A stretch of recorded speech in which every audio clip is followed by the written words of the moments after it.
Hello everyone, I would like to present today the laboratory construction of the Keles Keyless Expander in mixed dentition.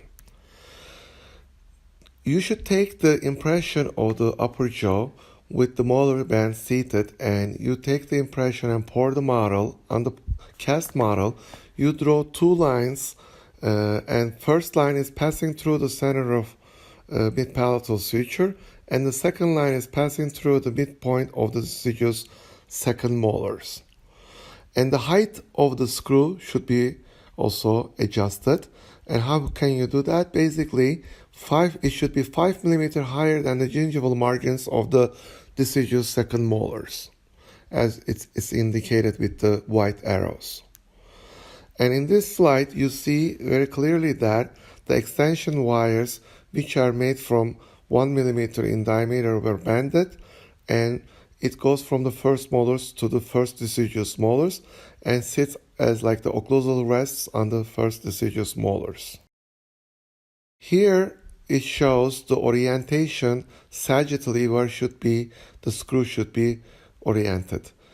The midpoint of the second deciduous molars should be the reference where the screw should be oriented, as shown with the red arrow here. And from the back view, you see very clearly that the retaining wires of the KKE should be 1 to 2 millimeters distant from the palatal tissues.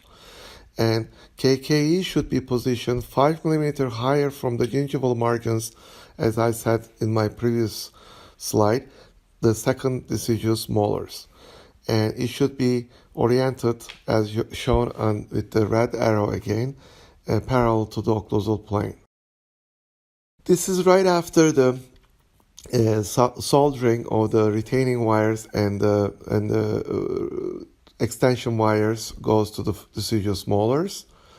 And as you see here, it becomes like one piece. And the other side, when you see with the white arrows at the bottom, we cut the frontal retaining wires of the KKE and convert into the two-arm design. Here is the final KKE, which is right before the cementation into the mouth. And this video shows three-dimensionally how it looks before the cementation. Thank you very much. Have a nice day. Bye-bye.